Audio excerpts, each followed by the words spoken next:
अच्छा, पिछली वीडियो में मैंने आपको ऑल्ट एन बताया था जिससे कि रिकॉर्ड्स नेक्स्ट हो रहे थे। ऑल्ट पी से जो है ये प्रीवियस रिकॉर्ड्स पे जाता है।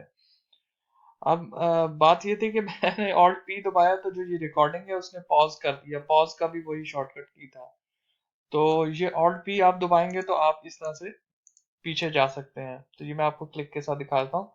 ऑल्ट ए अगर हम दबाएंगे तो आप ऐड न्यू रिकॉर्ड कर सकते हैं। ठीक है। अब अगर आप फिर प्रीवियस पे जाएं और अगर इस रिकॉर्ड को डिलीट करना है, ऑल्ट डी में दबाऊंगा तो ये उस रिकॉर्ड को डिलीट कर देगा। पूछेगा कि do you want to delete the record? Yes. ठीक है। इसी तरह से डाटा शीट व्यू में, जो कि एक्सेल लाइक व्यू है, उसमें ओपन करने के लिए ऑल्ट वी में दबाता हूँ तो ये उसका एक्सेल लाइक व्यू ओपन कर देता है। ठीक है। इसी तरह से सेव रिकॉर्ड के लिए ऑल्ट एस में दबाऊंगा। अगर मैं इससे पिछले रिकॉर्ड पे चला जाता हूँ और उसको मैं सेव कर रहा हूँ तो ऑल्ट एस, इसने रिकॉर्ड को सेव कर दिया। इसी तरह प्रिंट रिसीट के लिए है। अच्छा, पिछली आपको वीडियो में आपने देखा कि ऑल्ट एन से हम जो है नेक्स्ट कर सकते हैं, ऑल्ट पी से प्रीवियस रिकॉर्ड पे जा सकते हैं, लेकिन चूंकि ऑल्ट पी से मेरी वीडियो पॉज हो गई थी इसलिए मुझे नेक्स्ट वीडियो बनानी पड़ी। आपके क्लिक से मैं प्रीवियस का आपको ऑपरेशन दिखा देता हूँ। आप ऑल्ट पी से इस फंक्शन को परफॉर्म कर सकते हैं।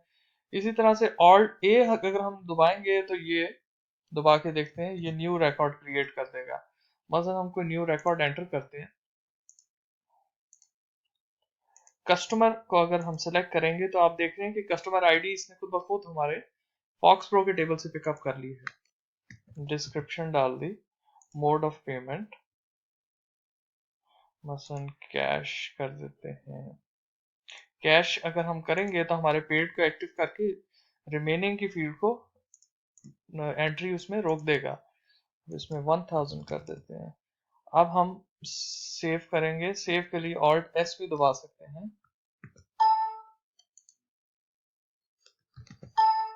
ऑल्ट एस जैसे ही हमने दबाया तो इसने हमारा टोटल बैलेंस कैलकुलेट कर दिया।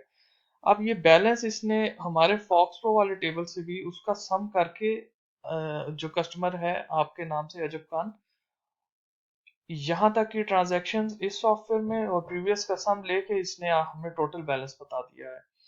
ठीक है। ये हो गया। इसी तरह से ऑल्ट आर अगर हम दबाएंगे तो वो प्रिंट रिसीट कर देगा। ठीक है। ये आपकी रिसीट इस तरह से ओपन हो जाएगी। तो ये हमारा कीज का सारा ऑपरेशन हो गया। तो ये सारी शॉर्टकट कीज बनाने के लिए मुझे वीबीए का कोड लिखना पड़ा है। तो ये हमारा सारा इसका हो गया और मेरा ख्याल है ये कंप्लीट हो गया। आपका बहुत शुक्रिया।